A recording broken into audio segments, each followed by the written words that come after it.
세상의 빛이 되라고 예수님 보혈을 흘리고 교회를 세워주셨네. 예, 맞습니다. 제가 이제 기도회 하면서 저는 개인적으로 그런 생각을 했습니다. 종교 장사꾼이 되지 말자. 개인적으로 그렇게 어저께 기도하면서 그렇게 묵상했는데요. 8년, 물론 길다면 길고 짧다면 짧은 세월이지만 하나님께서 우리 교회를 지켜주신 것 참 감사하고요. 또 불철주야 기도하고 헌신하신 분들 정말 고맙고 감사합니다. 우리 교회가 저 아이들이 정말 신앙적으로 잘 자랄 수 있도록 우리 함께 기도하면 좋겠습니다. 어제 신문에 보니까 불교계에서 냈던 통계 자료인데요. 기독교 인구가 우리가 한참일 때 1000만이 넘었다 그러지 않습니까? 4분의 1이 기독교인이라 그렇게 얘기했는데 3년 전에 800만이라고 이렇게 소개가 되었어요. 근데 올해 자료에 보니까 불교에서 아마 조사한 거니까 아마 맞는 것 같아요. 기독교인이 600만 명이라 그렇게 통계가 나왔습니다. 그걸 보면서 정말 가슴이 무너지더라고요. 예수님께서 하신 말씀이 정말 이루어져 가는구나. 마지막 때가 되면 믿음이 식어져서 하나님의 교회를 떠날 것이라 말씀하셨는데 그게 너무 가슴에 와닿는 거예요. 그래서 우리 아이들, 또 우리 중고등부 아이들 정말 우리가 기도하며 세워야겠다 그런 생각을 다시 하게 되었고요. 저는 종교 장사꾼이 되지 말고 하나님께서 원하시는 목자가 되자, 좋은 목자가 되자 그렇게 결단했습니다. 우리 모두가 다 하나님의 귀한 사람들로 세워지는 그런 은혜가 있기를 축복합니다. 그리고 우리 교회는 주님 오실 그날까지 하나님의 빛을 전하고 세상의 소금의 역할을 감당하는 저와 여러분 되기를 주의 이름으로 축복합니다. 아멘. 우리 한번 인사할까요? 옆 사람에게 당신이 있어서 행복했습니다. 우리 앞뒤 사람과 다시 한번 인사합시다. 당신이 있어서 교회가 존재하고 있습니다.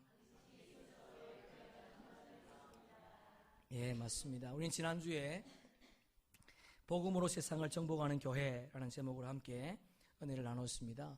여러분, 교회는 세상의 희망이고 기쁨인 줄로 믿습니다. 왜냐하면 교회는 예수 그리스도의 권세 위에 세워졌기 때문입니다. 그래서 교회가 세상의 희망입니다. 그래서 교회가 음부의 권세를 이깁니다. 그래서 교회가 하늘문을 열고 하늘문을 닫는 겁니다. 여러분, 우리가 이 땅에서 교회라고 하는, 무형의 교회도 있지만 유형의 교회라고 하는 이런 교회 의식을 가지고 세상을 정복하는 그런 은혜가 있기를 축복합니다. 여러분, 예수님께서, 하나님께서 이스라엘 백성들을 출애굽시키지 않습니까? 그리고 가나안 땅을 그들에게 주었습니다. 가나안 땅 앞에 정복할 수 없는 여리고성이 있는 거예요. 여러분, 여리고성, 여러분, 우리가 이 땅의 삶을 살아가면서 우리 앞에 왜 문제가 없겠습니까? 왜 우리 앞에 우리 스스로 해결할 수 없는 수많은 것들이 있지 않겠습니까? 그러나 여러분, 두려워하지 맙시다. 우리 지난주 말씀처럼 주님은 우리에게 그 여리고성을 정복할 수 있는 방법을 두 가지를 주었습니다. 여러분, 이 방법을 잘 활용함으로 세상을 정복합시다. 여러분의 일터를 정복합시다. 여러분이 아직도 복음을 전하지만 복음 앞에 무너져 있지 않는 남편을, 아내를, 자녀를 정복합시다. 그래서 함께 하나님의 나라를 세워가는 그런 멋진 가정들 되기를 주의 이름으로 다시 한번 축복합니다. 여러분, 여리고성 앞에 무너지지 않을 것 같은 그 여리고성이 이스라엘 백성들이 전쟁에 싸운 것이 아니고 하나님의 방법으로 했더니 그 성이 무너졌습니다. 하나님은 여리고성 앞에서 이스라엘 백성들에게 할례를 명령했습니다. 여러분, 전쟁터입니다. 할례할 수 없습니다. 할례를 한다는 것은 죽음을 의미하지 않습니까? 전쟁을 포기하는 것이지 않습니까? 그럼에도 불구하고 하나님은 이스라엘 백성들에게 할례를 명령했다는 거예요. 무슨 의미일까요? 여러분, 우리는 세상을 정복할 때 우리의 힘으로, 우리의 권력으로, 우리의 지식으로 세상을 정복할 수 없습니다. 무엇으로 정복하는가? 거룩성으로 정복할 줄로 믿습니다. 하나님의 거룩성으로 세상을 정복할 수 있다는 거예요. 하나님의 거룩성으로 여러분이 원하는 것을 이룰 수 있다는 거 기억할 수 있기를 축복합니다. 여러분, 두 번째, 그들은 여리고성 앞에서 유월절 잔치를 베풀었습니다. 여러분, 유월절, 우리가 알고 있는 것처럼 이스라엘 백성들이 400년 동안 종살이 했습니다. 애굽에서 출애굽을 의미하는, 노예에서 해방을 의미하는 것이 유월절이지 않습니까? 이스라엘 백성들이 전쟁을 해서 애굽에서 빠져나온 것이 아니었습니다. 하나님께서 10가지 재앙을 내릴 때에 바로는 무릎을 꿇었고, 그리고 이스라엘 백성들은 해방의 은혜를 입었다는 겁니다. 잔치에 참여했다는 겁니다. 그들은 전쟁한 것이 아닙니다. 하나님께서 하셨고 그들은 보았고 참여했을 뿐입니다. 여러분, 6월절 전쟁터 앞에서 하나님은 이스라엘 백성들에게 너희들이 싸우는 것이 아니고 하나님이 직접 싸우시겠다는 거예요. 하나님이 직접 싸우시는 전쟁에 우리는 참여하면 되는 겁니다. 구원도 마찬가지 아니겠습니까? 주님이 우리 모두의 구원을 완성해 놓은 줄로 믿습니다. 그 구원에 참여하는 거예요. 주님 오실 그날까지 그 구원에 참여해서 우리 모두도 승리를 만끽하는 그런 은혜가 있기를 축복합니다. 오늘 본문은 두 사람을 우리에게 소개하고 있습니다. 우리가 잘 알고 있는 사울 왕, 이스라엘의 초대 왕이죠. 그리고 두 번째 왕이었던 다윗 왕이 등장하고 있습니다. 여러분, 두 사람을 대조하면서 비교하고 있습니다. 다윗은 하나님 마음에 합한 자고, 그래서 내가 다윗을 통해서 하나님의 뜻을 다 이루겠다는 겁니다. 그리고 사울을 등장시키면서, 사울을 멸망시키면서 다윗이 어떻게 해서 그렇게 하나님의 사람으로 쓰임 받았는가에 대해서 우리에게 소개해주고 있는 거예요. 다윗을 등장시켜서, 사울을 등장시켜서 다윗을 강조하고 있는 그런 모습을 우리 오늘 본문을 통해서 보게 되는데요. 여러분, 다윗도 그리고 사울도 하나님께서 그들을 세우셔서 이스라엘의 왕으로 세웠다는 겁니다. 그러나 여러분, 동일하게 주님으로부터 세움받았지만 그들의 최후의 삶은 달랐습니다. 너무 달랐습니다. 우리 스크린 보면서 한번 함께 읽어보겠습니다. 시작. 사울이 그 활 쏘는 자에게 중상을 입은지라 그가 무기를 든 자에게 이르되 내 칼을 빼어 그것으로 나를 찌르라. 활례받지 않은 자들이 와서 나를 찌르고 모욕할까 두려워하노라 하나 무기를 든 자가 심히 두려워하여 감히 행하지 아니하는지라. 이에 사울이 자기의 칼을 뽑아서 그 위에 엎드러짐에, 무슨 말이죠? 죽었다는 거예요. 맞습니까? 여러분, 사울은 전쟁터에 나가서 싸우다가 죽었습니다. 그러나 다윗은 달랐습니다. 자, 우리 다윗 역대상 함께 읽습니다. 그가 나이 많아 늙도록 부하고 종기를 누리다가 죽음에 그의 아들 솔로몬이 대신하여 왕이, 할렐루야. 여러분, 다윗은 영적인 부요함, 육적인 부요함을 지속했다는 겁니다. 누렸다는 겁니다. 여러분, 성공도 중요하지만 성공을 지속하고 누리는 것이 중요한 줄로 믿습니다. 우리가 믿음을 가졌습니까? 믿음을 가졌다면 그 믿음을 지속하고, 그리고 믿음이 주는 영적인 부요함을 누리는 것이 복된 인생인 줄로 믿습니다. 다윗이 그렇게 살았다는 거예요. 영적인 부요함을 누리고 지속하면서, 그리고 그 아들에게 그 부요함을 물려줬답니다. 여러분, 잘 보세요. 성경에 보면 수많은 왕들이 등장하지 않습니까? 이스라엘은 남북으로 분열되어 있었습니다. 여러분, 수많은 왕들이 등장하는데 성경에 전쟁터에서 죽은 사람은요, 딱 두 사람밖에 없습니다. 오늘 본문에 등장하는 사울이 전쟁터에서 죽습니다. 또 한 사람, 우리가 너무 잘 알고 있는 이스라엘의 영적인 암흑기를 가져왔던 아합 왕, 그 아합 왕도 전쟁터에서 죽더라는 겁니다. 뭘 의미하지요? 그들은 주님으로부터 부름받았지만 그들의 인생은 저주로 끝났다는 거예요. 그런 인생도 있을 수 있다 없다? 있다는 겁니다. 사울이, 아합이 전쟁터에서 죽었습니다. 여러분, 성경에 사사도 있고요, 제사장도 있습니다. 수많은 사사가 있고 수많은 제사장들이 있었지만 성경에 제사장이 전쟁터에서 죽은 사람이 있습니다. 우리가 잘 알고 있는 엘리의 두 아들 홈니와 피느하스. 여러분, 홈리와 피느하스는 제사장이었습니다. 그런데 그들은 전쟁터에서 죽었다는 거예요. 그 이유를 보니까 그들은 제사장이었지만 여호와를 몰랐더라. 그의 행위는 악했더라. 그렇게 되어 있습니다. 여러분, 우리가 주님으로부터 사울처럼 다윗처럼 부름받은 자인 줄로 믿습니다. 그렇다면 우리 인생을 어떻게 살 것인가? 사울처럼 살지 마시고 다윗처럼 살아갈 수 있는 그런 은혜가 있기를 축복합니다. 오늘 성경도 다윗과 사울을 비교하고 있지 않습니까? 자, 우리 한번 함께 스크린 보면서 읽어보겠습니다. 베냐민 지파 사람 기스의 아들 사울을 40년간 주셨다가 패하시고, 그를 그냥 없애버렸다는 거예요. 왕의 자리를 패해버렸다는 거지요. 자, 두 번째 함께 읽습니다.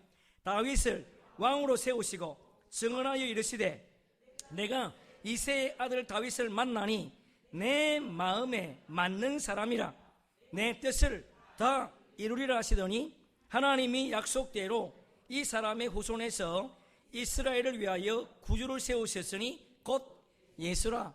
할렐루야, 아멘. 여러분, 다윗을 만났습니다. 하나님께서 마음이 너무 흡족한 거예요. 여러분, 주님이 우리를 바라보실 때 우리도 주님의 마음이 흡족한 성도가 되기를 소망합니다. 그래서 내가 그를 통해서 모든 것을 다 이루겠다는 겁니다. 우리가 알고 있는 것처럼 다윗은 예수님의 조상인 줄로 믿습니다. 예수님께서 다윗의 후손으로 이 땅에 오셨다는 거예요. 자, 사도행전 13장 함께 읽습니다. 다윗은 당신의 하나님의 뜻을 따라 섬기다가 잠들어 함께 묻혀 썩음을, 이게 중요한 단어가 뭐지요? 잠들어. 구약 성경에서는 성도가 죽은 것을 죽었다 그러지만 신약 성경에서는요, 성도가 죽는 것을 죽었다고 말하지 않습니다. 다윗은 잠자고 있다는 거예요. 여러분, 우리는 죽으면 죽는 것이 아닙니다. 저녁에 잠을 자고 아침에 일어나듯 하나님 나라에서 눈을 뜨게 될 줄로 믿습니다. 성도 죽은 게 아니에요. 잠자는 겁니다. 여러분, 이런 은혜가 우리에게 있다는 거지요. 잠자고 있다는 거.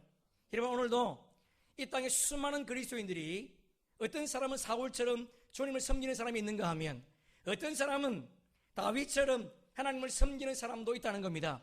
사람뿐만 아닙니다. 교회도 마찬가지예요. 여러분, 요한계시록에 보면 7교회가 등장하지 않습니까? 7교회. 여러분, 7교회는 이전에 있었던 교회, 그리고 지금 있는 교회, 그리고 앞으로 있을 모든 교회를 대표하고 대신합니다. 여러분, 우리가 잘 알고 있는 것처럼 7교회 가운데 2교회만 주님으로부터 칭찬을 받았다는 거예요.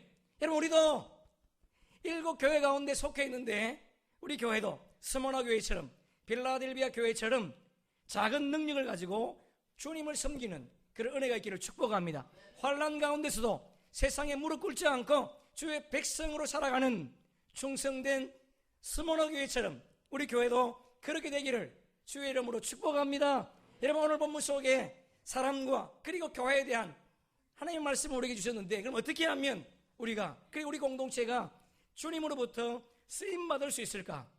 몇 가지만 한번 살펴보려고 합니다. 첫째, 우리가 주님의 이름으로 쓰임받고 우리 공동체가 주의 이름으로 사용되기 위해서는, 첫째는 하나님께서 세우신 건의에 인정하는 겁니다. 자, 그럼 따라할까요? 하나님이 세운 건의에 인정합시다. 건의를 인정하자는 거죠. 여러분, 건의주의는 나쁜 거지만 권위는 있는 거죠. 여러분, 혹자는 말하기를 이 시대, 현대 사회에 산무시대다. 세 가지가 없다는 겁니다. 부모가 없답니다. 스승이 없답니다. 통치자가 없답니다. 여러분, 가정의 부모의 권위가 상실되었습니다. 학교에 스승의 권위가 상실되었습니다. 여러분, 요즘 아이들은요, 학교에서 선생님이 때리면 집에 가서 얘기한답니다. 그럼 부모가 찾아가서 뭐 한다면서요? 우리 그리스도인들은 그렇게 하지 않기를 축복합니다. 오히려 그를 위해서 기도합시다. 여러분, 체벌, 성경은 권장하고 있습니다. 요즘은 아이를 때릴 수가 없습니다. 보세요, 여러분. 사탄은요, 하나님의 일을 방해하는 거예요. 성경은 잘못한 자에게 징계하기를 매를 들기를 원하고 있습니다. 사랑의 매. 그러나 요즘 아이들을 부모가 때리면 고발하면요, 112 고발하면 잡혀갑니다. 사단의 전술이에요, 여러분. 부모의 권위가 상실되었습니다. 스승의 권위가 상실되었습니다. 나라의 지도자의 권위가 상실되었습니다. 그러나 성경은 권위를 인정하라는 거예요. 성경은 권위를 인정하는 자와 인정하지 않는 자를 반드시 확실하게 구분하겠다는 겁니다. 여러분, 모세는 지도자였습니다. 모세의 누나 미리암은 선지자였습니다. 여선지자. 그런데 모세가 이방인을 제하지 않습니까? 하나님은 이방인과 결혼하지 말라 말씀했습니다. 그런데 미리암이 모세의 권위에 도전한 겁니다. 그렇다면 우리가 상식적으로 모세가 잘못했으니까 모세가 징벌을 받아야 됨에도 불구하고 하나님은 모세를 징벌하지 않습니다. 미리암을 징벌했습니다. 미리암이 문둥병에 걸렸고 이스라엘 공동체에서 쫓겨났습니다. 그는 선지자였지만 그 이후로 성경에 등장하지 않습니다. 오늘 본문에 등장하는 사울도 마찬가지죠. 하나님은 제사는 제사장에게 맡겼습니다. 그런데 사울이 스스로 제사를 드리다가 하나님께서 그의 왕위를 폐해버렸습니다. 우리 성경을 한번 확인하겠습니다. 사무엘상 13장, 여러분 성경 한번 펴보세요. 사무엘상 13장 12절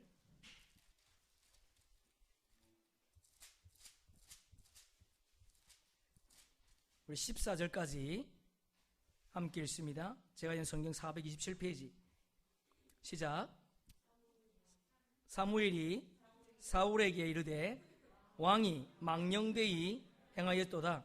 왕이 왕의 하나님 여호와께서 왕에게 내리신 명령을 지키지 아니하였도다. 그리하였더라면 이스라엘 위에 왕의 나라를 영원히 세우셨을 것이거늘 지금은 왕의 나라가 길지 못할 것이라.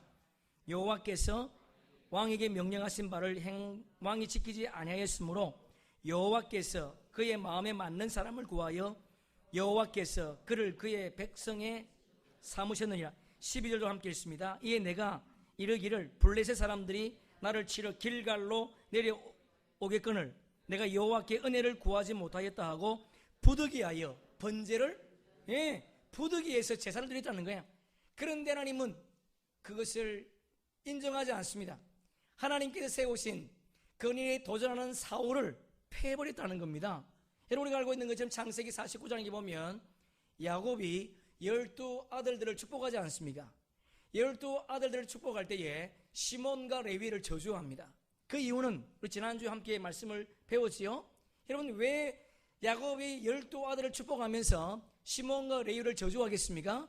세겜의 모든 남자들에게 할례를 명령하고 3일째 되는 날 시몬과 레위가 가세요. 세겜의 모든 남들을 다 죽여버렸습니다. 그래서 하나님은 야곱이 그 아들을 축복할 때에 시몬과 레위를 저주했습니다. 그래서 시몬은 저주받았습니다. 그러나 이게 중요합니다. 그러나 레위는 저주받지 않았습니다. 레위 지파는 오히려 이스라엘 지파 12지파 가운데 하나님이 사용하신 지도자 그룹이 되었다는 거예요. 우리가 알고 있는 것처럼 모세가 시내산에 도착해서 하나님 명령을 받고 산에 올라가서 율법을 받지 않습니까? 십계명을 받고 있습니다. 40일이 되었습니다. 모세가 내려오지 않는 거예요. 이스라엘 백성들이 모세는 죽었다는 겁니다. 그래서 금을 다 모아서 송아지를 만들지 않습니까? 금 송아지를 만들고 그 송아지가 우리를 애굽에서 구원한 신이라 그렇게 강난을 벌입니다. 그때 하나님께서 모세에게 빨리 내려가라는 거예요. 모세의 소리는 십계명 돌판에 있었습니다. 그것을 집어 던져버리고 모세가 명령하지 않습니까? 아니 말씀하지 않습니까? 내 편에 서서 저들과 싸울 자가 나오라는 거예요. 여러분, 그럴 때 레위 지파가 모세 편에 속해서 그들과 싸웠다는 거예요. 그래서 하나님은 레위 지파가 당연히 저주를 받아야 됨에도 불구하고 하나님 편에 서서 권위를 인정할 때에 하나님은 그들의 저주를 바꾸어서 복이 되게 하신 줄로 믿습니다. 여러분, 하나님은 건의를 인정하는 자를 세워주실 줄로 믿습니다. 오늘 본문에 등장하는 다윗도 마찬가지입니다. 우리 한번 시편 함께 읽어보겠습니다. 시작. 내 부모는 나를 버렸으나 여호와는 나를 영접하였느니라. 무슨 말이겠습니까? 여러분, 다윗은 이새의 8번째 아들이었습니다. 하나님께서 사무엘에게 사울을 대신할 왕을 찾는데, 왕을 세우는데 이새의 집에 가서 그 8아들 가운데 한 사람을 왕으로 선택했다는 겁니다. 그래서 사무엘이 이새의 집에 가지 않습니까? 이새가 갔더니 7아들이 있는 거예요. 그래서 그에게 기름을 부으려고 하니까 7명이 다 지나갔지만 한 사람도 하나님께 설하지 않습니다. 그래서 사무엘이 이새에게 묻지 않습니까? 혹시 이 아들 외에 다른 아들이 있습니까? 그렇게 물으니까 여러분, 이새가 뭐라고 얘기하는가 하면, 예, 있습니다. 근데 걔는 막내고요, 별 볼 없습니다. 그렇게 말하는 거예요. 무슨 말이죠? 그는 왕감이 아니라는 겁니다. 여러분, 오늘 본문 속에 시편 27편에 보니까 다윗은 지금 그 말을 하고 있는 거예요. 아버지는 나를 버렸지만 내가 하나님의 권위를 인정할 때에 하나님께서 그를 왕으로 세워주었다는 거예요. 여러분, 하나님의 사람의 권위를 인정할 때에 주께서 그의 삶을 세워주실 줄로 믿습니다. 다윗은 아버지의 권위만 인정한 것이 아니고 하나님이 세운 지도자의 권위도 인정했다는 겁니다. 여러분, 다윗은 우리가 잘 알고 있는 것처럼 골리앗을 물리침으로 말미암아 이라의 스타가 되지 않습니까? 여러분, 골리앗을 물리친 다윗을 사울이 자기의 군대 대장으로 삼습니다. 그래서 사울이 전쟁터에 나갈 때마다 승리하는 거예요. 매번 승리합니다. 여러분, 다윗이 승리하고 돌아오는데 이스라엘 여인네들이 뭐라고 얘기하는가 하면, 사울이 죽인 자는 천천히요, 다윗은 만만이라. 여러분, 이 말을 들었던 사울이 너무 기뻤습니까? 야, 저 친구 정말 잘 싸우는구나. 내가 저를 옆에 두면 정말 나는 편안하겠어. 이렇게 마음먹으면 좋을 텐데, 사울은 그 소리를 듣고 내가 저를 가만히 두면 나를 빼앗기겠다, 그런 생각을 품지 않습니까? 그리고는 사울이 다윗을 죽이려고 합니다. 여러분, 다윗이 광야에서 무려 10년을 살지 않습니까? 여러분, 수년 동안 광야의 삶을 살고 있는데 어느 날 갑자기 사울이 군대를 이끌고 다윗을 죽이려고 찾아왔습니다. 다윗이 숨어있는 아둘람 굴 속에 있는데 사울이 용변이 매려서 그 아둘람 굴에 들어오지 않습니까? 그때 그것을 보고 다윗의 신하가, 왕이여, 아니 다윗이여, 지금 사울이 당신의 원수가 지금 용변 보기 위해서 아둘람 굴에 들어왔습니다. 그냥 뒤에서 칼만 찌르면 끝납니다. 죽여버립시다. 그렇게 말할 때에 다윗이 어떻게 말합니까? 우리 한번 함께 성경을 읽어보겠습니다. 시작. 자기 사람들에게 이르되 내가 손을 들어 여호와의 기름 부음 받은 내 주를 치는 것은 여호와께서 금하신 것이니 그는 여호와의 기름 부음 받은 자가 됨이라. 할렐루야. 여러분, 왕의 권위, 주님이 세우신 지도자의 권위를 인정했더니 하나님께서 다윗을 세워주신 줄로 믿습니다. 여러분, 우리가 이 세상에서, 또 우리 교회가 어떻게 쓰임받을 수 있는가? 하나님이 세우신 권위를 인정할 때에 주님이 저와 여러분을, 우리 교회를 사용하실 줄로 믿습니다. 두 번째, 여러분, 어떻게 하면 주님 앞에 쓰임받을 수 있겠습니까? 우리의 잘못을 인정할 때 주님은 우리의 삶을, 우리를 들어서 사용하실 줄로 믿습니다. 여러분, 다윗이 흠이 없는 자가 아니었습니다. 흠이 없어서 그를 유대인들이 기다리는 것도 아니지 않습니까? 다윗은 우리들보다도 더 많은 흠을 가지고 있었지만 그가 주님 앞에 쓰임받을 수 있는 비결이 있었습니다. 그가 잘못이 지적될 때에 주님 앞에 그 잘못을 인정하고 자복할 때 주님은 그를 세워주신 줄로 믿습니다. 자, 우리 한번 다윗이 어떤 허물이 있는가 한번 살펴봅시다. 사무엘하 2장 3장 함께 읽습니다. 맏아들의 암논이라 이스라엘 여인 아히노암의 소생이요 둘째는 길르압이라 갈멜 사람 나발의 아내였던 아비가일의 소생이요 셋째는 압살롬이라 그술왕 달메의 딸 마아가의 아들이요. 여러분, 다윗은 이방 여인을 취했습니다. 그것도 한두 명도 아니고 5절까지 이어지는데요, 수많은 여인을 그의 아내로 두었다는 겁니다. 또 한번 우리 8장 함께 읽습니다. 5장 10절 시작. 만군의 하나님 여호와께서 함께 계시니 다윗이 점점 강성하여 두로왕 히람이 다윗에게 사절들과 백항목과 목수와 석수를 보내매 그들이 다윗을 위하여 집을 지으니 두로왕이 등장하지 않습니까? 여러분 이스라엘 지방 가운데 족속 가운데 시돈 그리고 두로는요 이방신을 섬기는 대표적인 나라였어요. 대표적인 족속이었습니다. 그렇다면 그들을 어떻게 해야 됩니까? 진멸해야 됨에도 불구하고 다윗은 그들에게 뇌물을 받았다는 겁니다. 그들과 뇌물을 받고 하친했다는 거예요. 여러분 다윗이 깨끗한 사람이었습니까? 그렇지 않습니다. 또 다시 한번 읽어봅시다. 사무엘하 8장 시작. 다윗이 또 모압을 쳐서 그들에게 땅에 엎드리게 하고 줄을 재어 그 두 줄 길이의 사람은 죽이고 한 줄 길이의 사람은 살리니 두 줄 길이 장수 신장이 큰 자 그런 뜻이거든요. 자기보다 키 큰 사람은 어떻게 했다고요? 죽여버렸다 합니다. 다윗은 저보다 키 작습니다. 다윗은 저보다 키가 작아요. 여러분 꼭 기억하세요. 저보다 훨씬 작습니다. 꼭 기억하세요.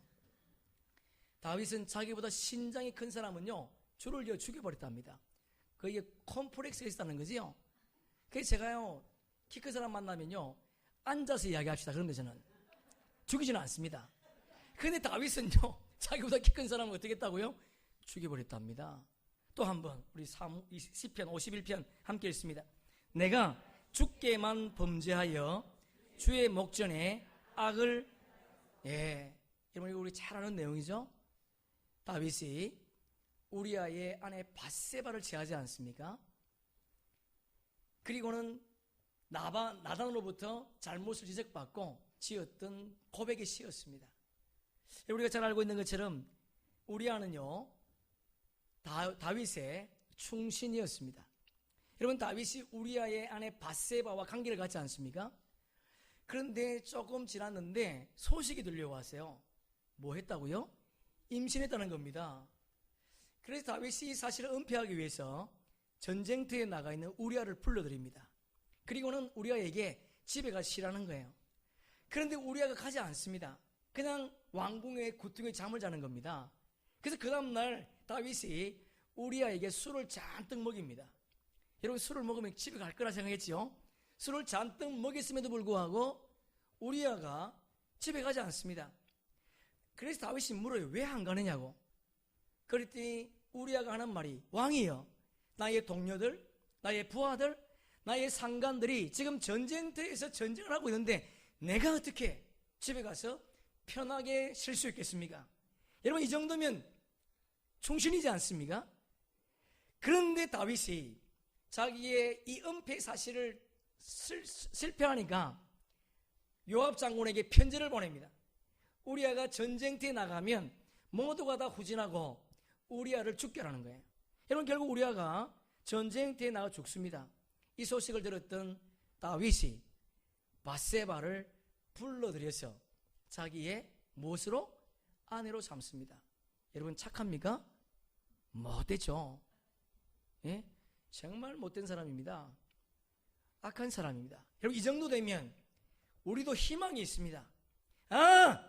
저런 사람도 하나님의 사람으로 쓰임받을 수 있다면 우리도 쓰임받을 수 있다는 거예요. 맞습니까? 예, 맞습니다. 여러분 저런 사람도 쓰임받을 수 있다면 저도 못됐지만 다윗처럼 못되지 않습니다. 여러분 이런 다윗도 쓰임받을 수 있다면 나도 쓰임받을 수 있다는 것을 다시 한번 기억할 수 있기를 주의 이름으로 축복합니다. 우리 역대상 함께 읽습니다. 예루살렘에서 그가 낳은 아들들은 이러하니 시몬, 소밥, 나단, 솔로몬 네 사람은 다 암미엘의 딸 밧수아의 소생이요. 밧수아가 누구죠? 밧세바입니다. 밧세바의 다른 이름이에요. 밧세바의 다른 이름. 그러니까 밧세바를 통해서 몇 명의 자녀를 두었다고요? 4명의 자녀를 두었습니다. 여러분 보세요. 다윗이 지금 엄청나게 나쁜 일을 했습니다. 그럼에도 불구하고 어느 누가 나가서 다윗의 잘못을 지적하지 못합니다. 자, 여러분 성경으로 사무엘하 빨리 한번 찾아보세요. 여러분 성경으로 찾아야 됩니다. 사무엘하 12장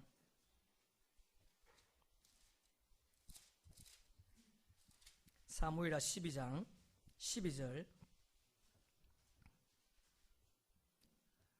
14절까지 구약성경 480페이지. 자, 함께 읽습니다.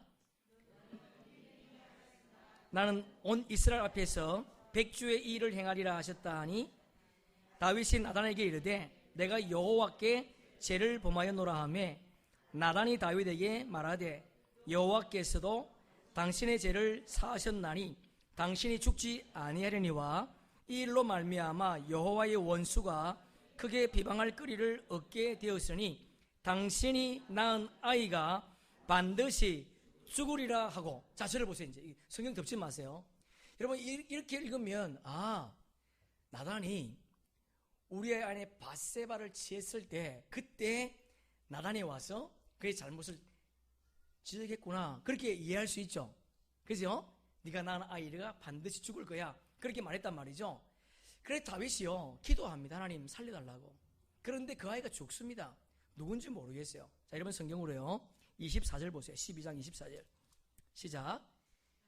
다윗이 밧세바를 위로하고 그에게 들어가 그와 동침하였더니 그가 아들을 낳음에 그의 이름을 솔로몬이라 하니라. 여호와께서 그를 보세요. 여러분, 죽은 사람이 누군지 모르겠지만 나단이 지금 그의 잘못을 지적한 것은 언제라는 거예요? 벌써 솔로몬이 태어나기 이전 새 아이가 태어날 때까지 어느 누구도 다윗의 잘못을 지적하지 않더라는 겁니다. 자, 우리 스크린 다시 한번 띄워보세요. 역대상 3장 5절. 여기 보니까 밧세바의 아들이 4명이 등장하지 않습니까? 보니까 심무아, 소밥, 나단, 이 세 사람이 태어날 때까지 2년 터울이자면 한 6년 지났겠죠, 그죠?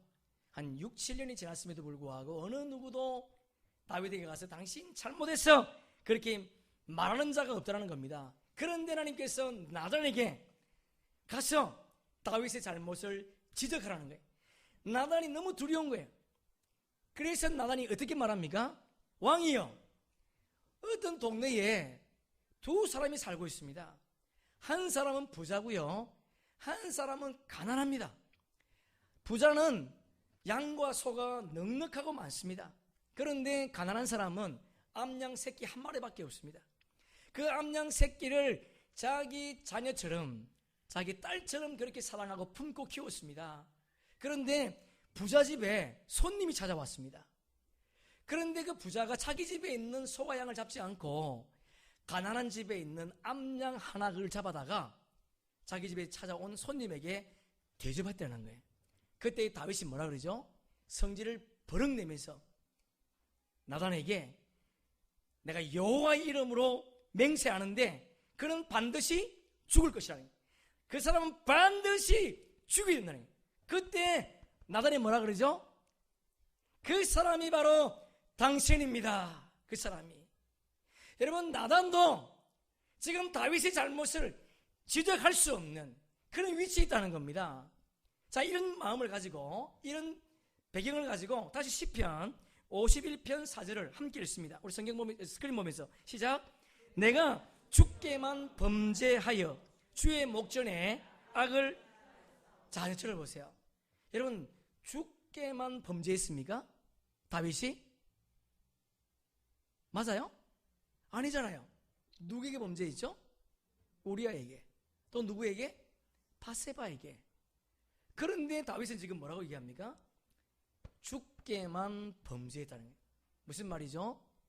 그 시대 상황이 그렇다는 겁니다. 왕은요, 아무나 데리고 와서 잠자리도 괜찮다는 거예요.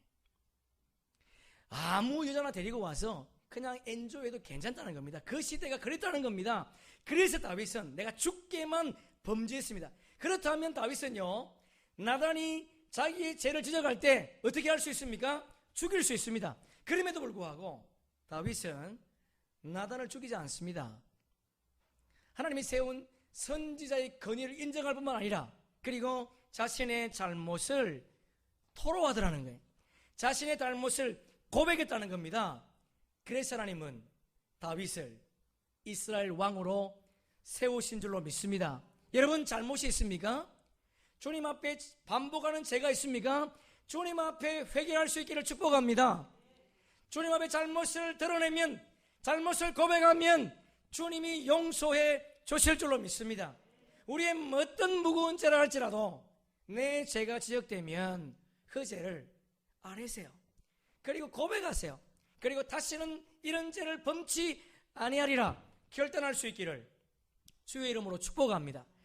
그래서 여러분 성경에 보니까 다윗은 바세바의 범죄 이후에 하나님의 마음을 아프게 한 적이 없더라 그렇게 되어 있습니다.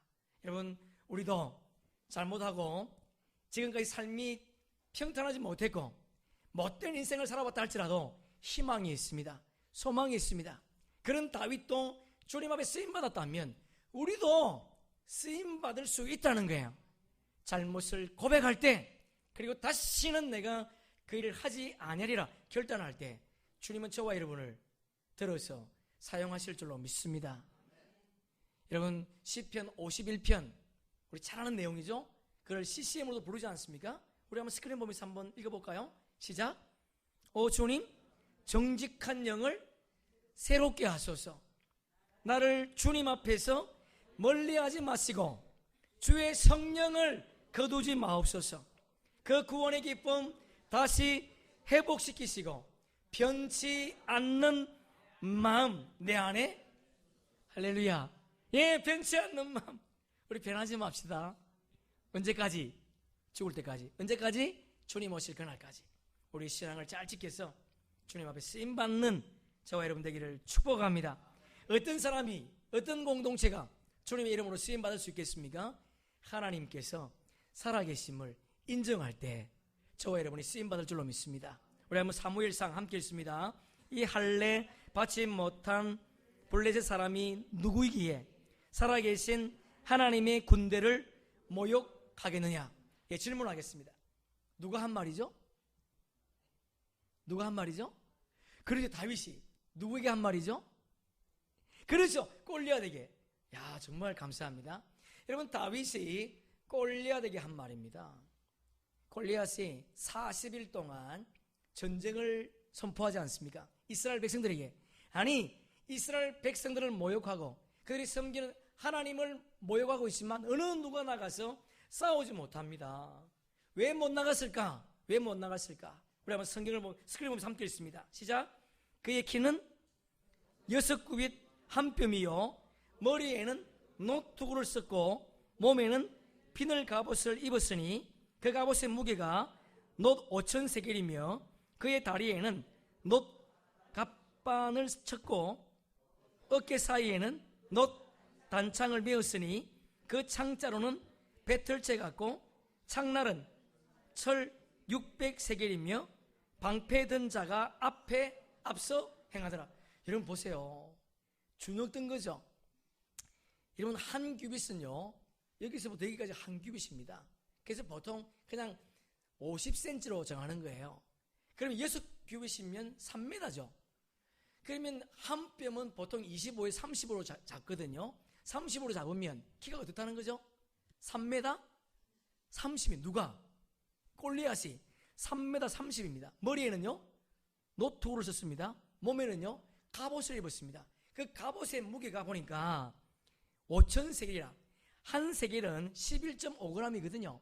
곱해보니까 57.5kg이에요. 제가 64거든요. 몸무게가.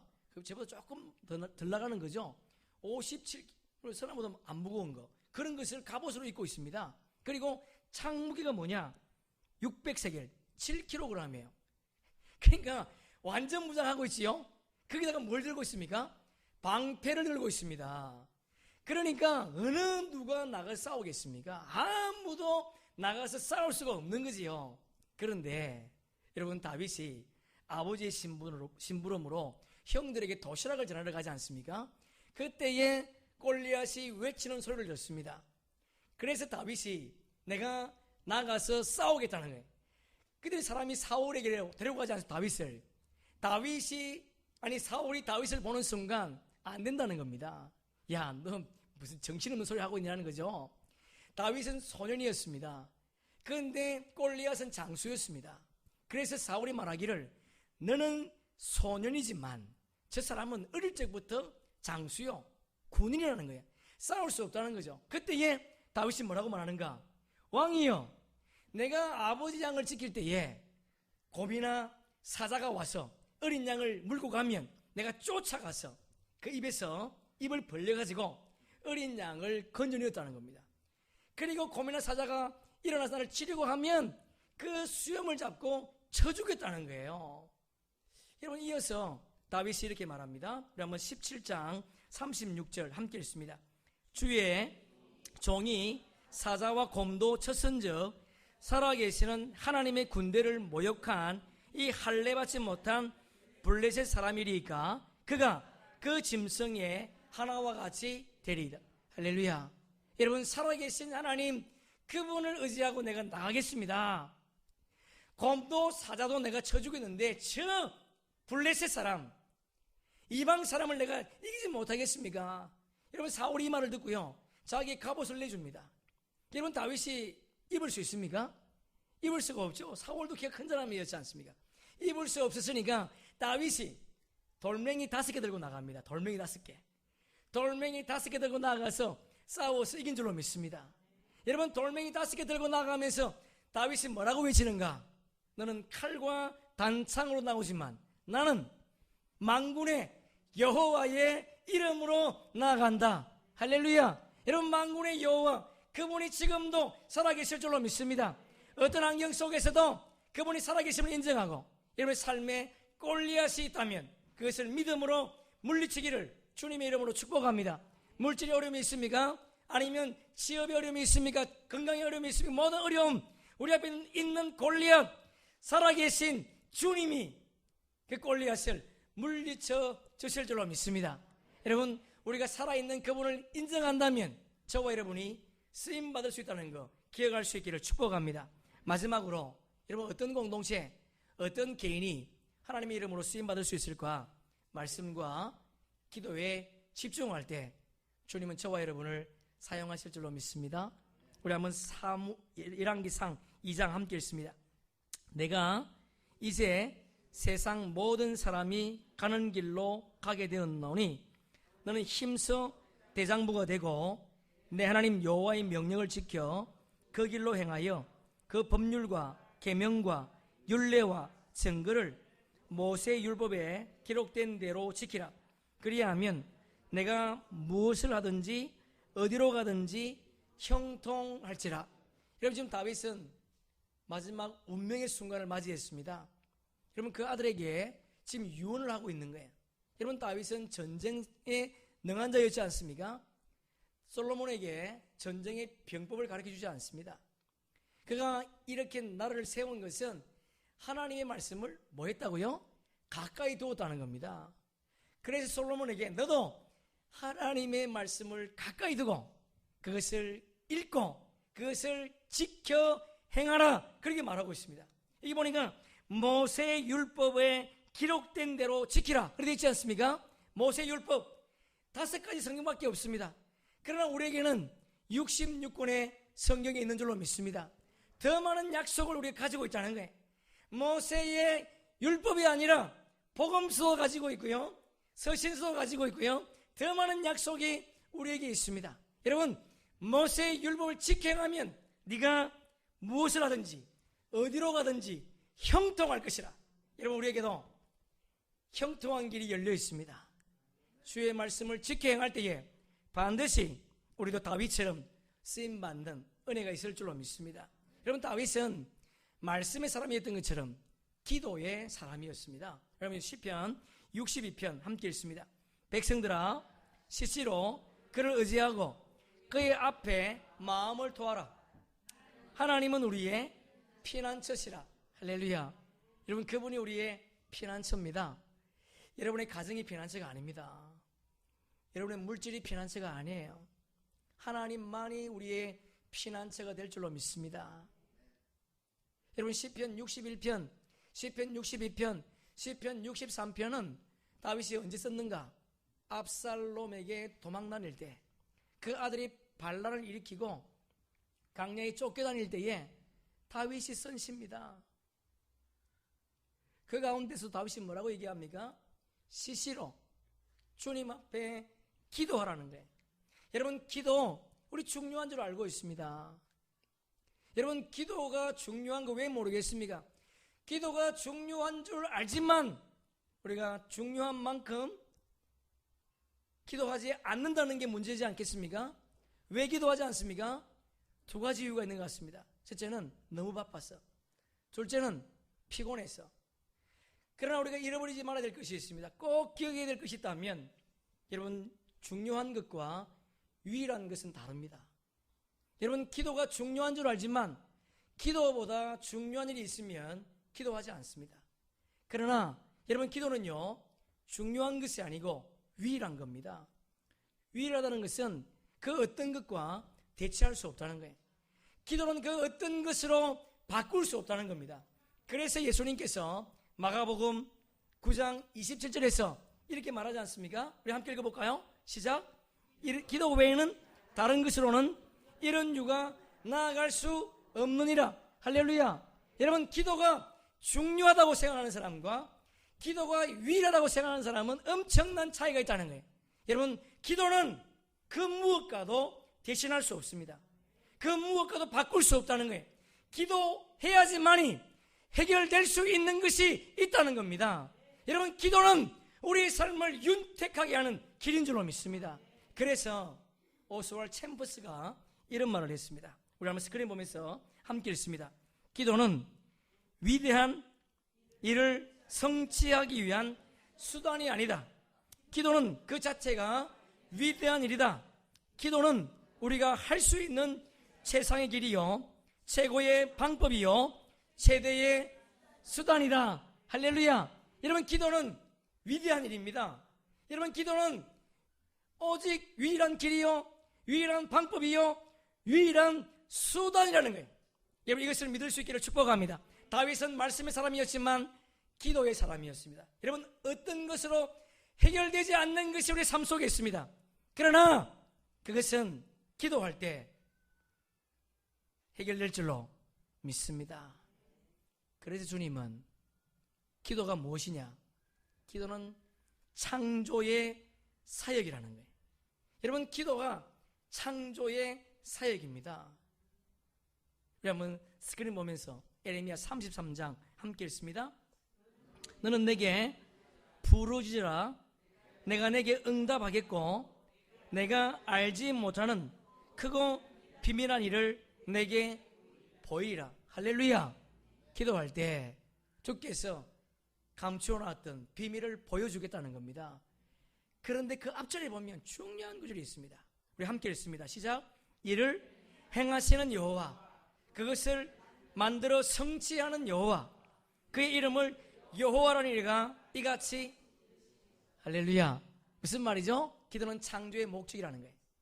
여러분, 기도 속에 우리의 문제를 감춰 놓았다는 여러분 기억하시면서 기도하는 사람, 그리고 기도함으로 성취하는 저와 여러분 되기를 주의 이름으로 축복합니다. 말씀을 정리하겠습니다.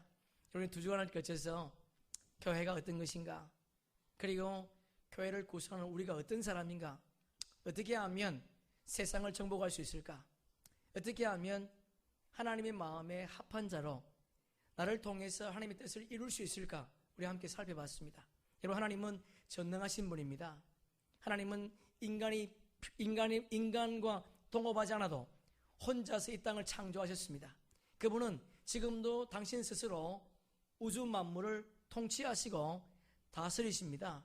여러분, 하나님은 인간이 없어도 일을 할 수 있지만 하나님은 인간에게 당신의 일을 맡겨주었습니다.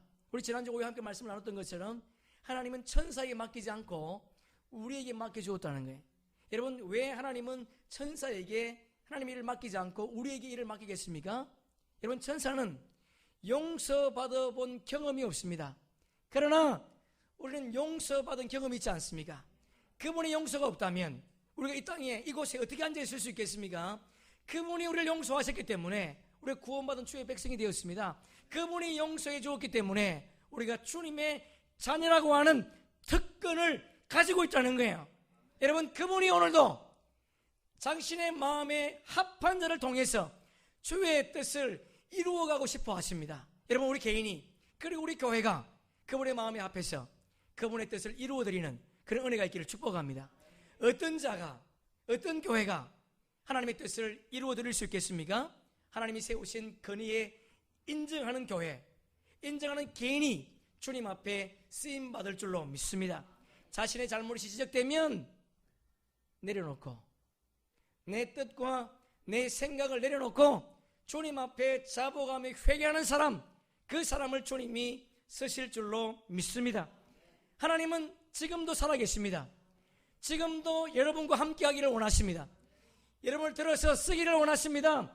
그분이 살아계심을 인정할 때에 주님은 우리를 사용하실 줄로 믿습니다. 마지막으로 하나님은 어떤 사람, 어떤 교회를 사용하시는가? 말씀과 기도에 집중하는 사람과 교회를 쓰신다는 거 여러분 꼭 기억하시고, 저와 여러분이 기도의 사람, 말씀의 사람이 됩시다. 여러분, 우리의 문제 내가 가지고 있는 물질로 해결할 수 있습니다. 우리의 문제 내가 가지고 있는 지식으로 해결할 수 있습니다. 그러나 하나님께서 기도 외에는 다른 것으로 해결할 수 없는 문제를 우리에게 두었습니다. 여러분, 각자의 그런 문제가 있지 않습니까? 여러분 지혜로, 여러분 지식으로 절대 안 됩니다. 그것은 기도밖에 되지 않습니다. 기도라고 하는 비밀을 우리에게 주었습니다. 기도는 창조의 목적입니다. 주님 앞에 무릎 꿇을 때에 내 삶 속에 해결되지 않는 문제를 주님이 해결해 주시겠다는 거예요. 기도, 중요한 것이 아니고 유일한 것입니다. 여러분 꼭 기억하세요. 중요하다고 생각하는 사람과 유일하다고 생각하는 사람은 천지 차이입니다. 지금은 모르겠지만 주님 나라가 하면 확연히 드러날 거예요. 여러분 인생이 부여롭습니까? 그게 전부가 아닙니다. 여러분, 지금 인생이 힘듭니까? 그게 전부가 아니에요. 주님께서 그 비밀 속에 우리를 좀 더 가까이 만나기 위해서 기도라고 하는 창조의 목적을 두었다는 걸 기억하시고, 그분 앞에 나와 무릎 꿇음으로 내가 해결하지 못하는 그 문제를 해결받는 저와 여러분 되기를 축복합니다. 이런 모든 것을 다 합쳐서 주님께서 우리에게 주시는 말씀이 있습니다. 이런 일을 감당할 때에 주님이 우리에게 주시고자 하시는 것이 있어요. 우리 찬양단 나오시고요. 그러면 요한계시록 2장, 요한계시록 2장 26절 우리 함께 찾아서 한번 읽어보겠습니다. 요한계시록 2장 26절 함께 읽습니다. 이기는 자와 끝까지 내 일을 지키는 그에게 만국을 다스리는, 할렐루야, 다스림. 여러분, 우리가 하나님 나라에 가면 다스림이 있답니다. 여러분, 어떤 자가 이런 다스림을 누릴 수 있겠습니까? 여러분, 오늘도 저와 여러분이 어떻게 보면 다윗보다 지금 형편이 이전의 다윗보다는 더 낫지 않겠습니까? 우리는 간음하지 않았습니다. 우리는 사람을 죽이지 않았습니다. 이방인을 취하지 않았습니다. 자신의 컴플렉스를 사람들이 이용하지 않았습니다. 어떻게 보면 이전의 다윗보다 우리는 더 훨씬 나은 사람인지 모르겠습니다. 그러나 다윗이 자신의 잘못이 지적되고 주님 앞에 자복하고 회개한 이후에 그는 우리와는 전혀 다른 사람이 되었습니다. 그럼 우리에게는 희망이 있습니다. 다윗처럼 될 수 있습니다. 다시 한번 그 소망을 가지고 주님 앞에 기도합시다. 그리고 우리 교회도 그런 교회가 되게 해달라고 우리 함께 기도하면 좋겠습니다. 우리 한번 찬양합니다.